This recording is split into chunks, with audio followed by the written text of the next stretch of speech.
deadly riots over the government's plan to avoid defaulting on its loans. Is that the unemployment keeps rising, and it has to keep rising just because you have an excess supply of goods, which is this is all borrowed money that our and kids that debt is owned by banks in other countries.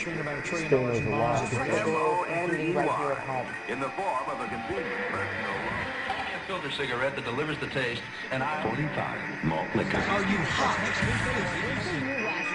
Quite some time ago, by a psychologist, I first learned it from my grandmother. Now, my grandmother was a wonderful person. She taught me how to play the game Monopoly. She understood that the name of the game is to acquire. She would accumulate everything she could, and eventually she became the master of the board. And then she would always say the same thing to me. She'd look at me and she'd say, "One day, you'll learn to play the game."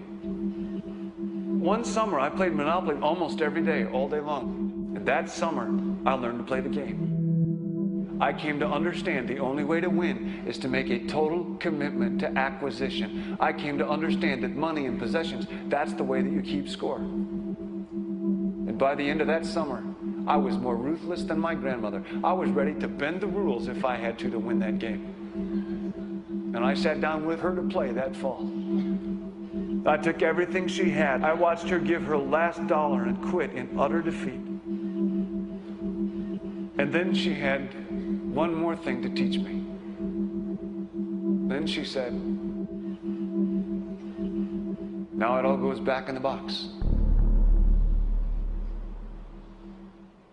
All those houses and hotels, all the railroads and utility companies, all that property and all that wonderful money. Now it all goes back in the box. None of it was really yours. You got all heated up about it for a while. But it was around a long time before you sat down at the board. And it will be here after you're gone. Players come and players go. Houses and cars, titles and clothes, even your body. Because the fact is that everything I clutch and consume and hoard is going to go back in the box, and I'm going to lose it all.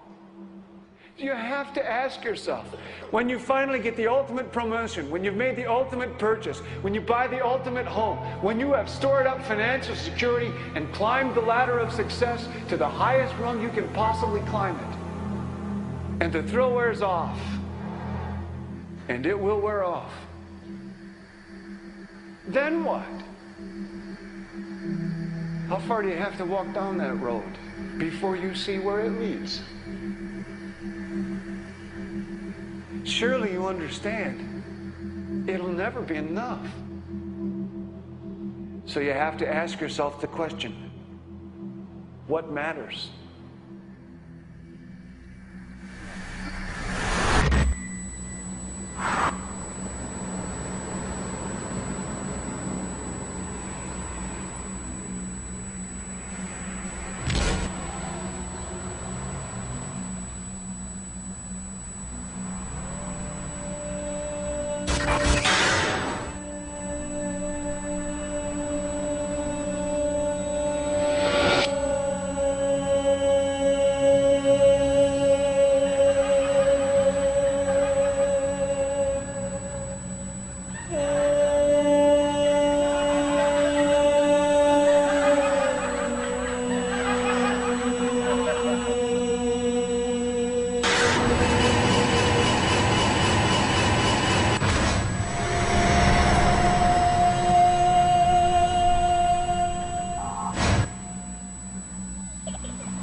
was a young man growing up in New York City, I refused to pledge allegiance to the flag.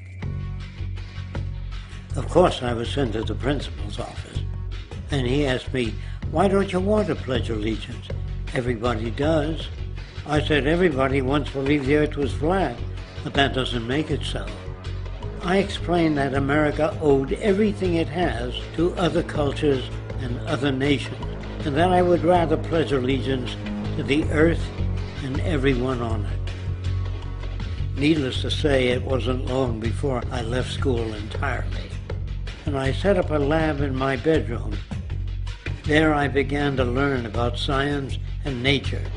I realized then that the universe is governed by laws, and that the human being, along with society itself, was not exempt from these laws. Then came the crash of 1929, which began what we now call the Great Depression.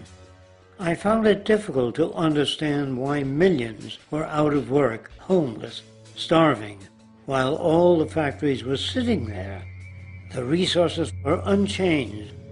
It was then that I realized that the rules of the economic game were inherently invalid. Shortly after came World War II, where various nations took turns systematically destroying each other. I later calculated that all the destruction and wasted resources spent on that war could have easily provided for every human need on the planet. Since that time, I have watched humanity set the stage for its own extinction. I have watched as the precious finite resources are perpetually wasted and destroyed in the name of profit and free markets. I have watched the social values of society be reduced into a base artificiality of materialism and mindless consumption. And I have watched as the monetary powers control the political structure of supposedly free societies. I'm 94 years old now, and I'm afraid my disposition is the same as it was 75 years ago.